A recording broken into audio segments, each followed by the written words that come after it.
Hello বন্ধুরা, আমি ববি। আমার চ্যানেলে সকলকে স্বাগত জানাই। আমার পাশে থাকার জন্য অসংখ্য ধন্যবাদ সকলকে। আজকে দুটো কেকের ডেকোরেশন নিয়ে সকলের সাথে শেয়ার করব।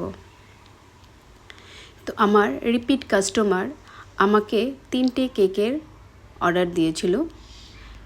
একটা ছিল বিন্টো কেক, বলেছিল রাত্রে কাটবে, আর দুটো ছিল 1 পাউন্ডের কেক পরের দিনের জন্য।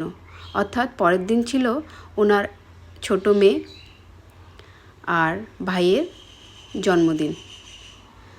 তো আমাকে আমার কাস্টমার বলে দিয়েছিল, তুমি তোমার মতো করে সুন্দর ডিজাইন করে দিও, আর রেঞ্জটা বলে দিয়েছিল তুমি তোমার মতো করে তোমার ইচ্ছে মতন করে দিও।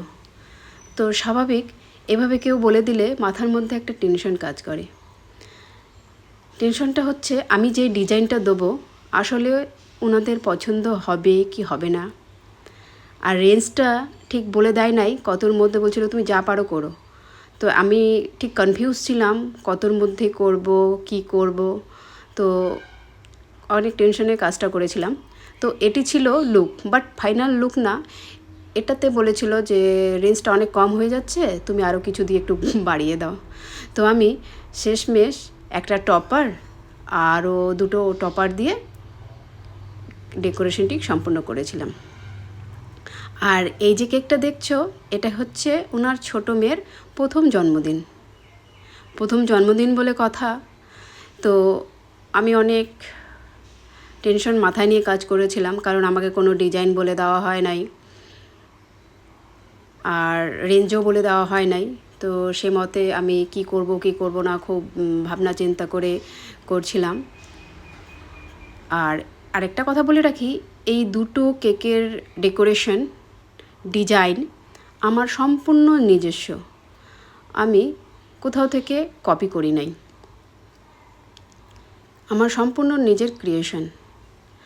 তো এখানে একটা আমি ক্রাউন দিয়েছিলাম। ক্রাউনটা দেওয়াতে কেকটার লুকস আরেকটু অনেকটা চেঞ্জ হয়ে গিয়েছিল, অনেক সুন্দর লাগছিল। তো তোমরা শেষ পর্যন্ত দেখো কেকটি কেমন লাগছে। আর প্রথমেই বলি, আমার সাথে থাকার জন্য অনেক ধন্যবাদ। এই কেকটির সম্পূর্ণ লুক তোমাদের সামনে শেয়ার করলাম। আমাকে অবশ্যই জানিও আপনাদের সবার কেমন লাগলো লুকগুলো। ধন্যবাদ। আর এই ছোট্ট কিউট দিদি আর বোনের ছবি সকলের সামনে শেয়ার করলাম। আমার সাথে থাকার জন্য অসংখ্য ধন্যবাদ। এভাবেই আমার সাথে থেকেও পরবর্তী ভিডিও করার জন্য আমাকে উৎসাহ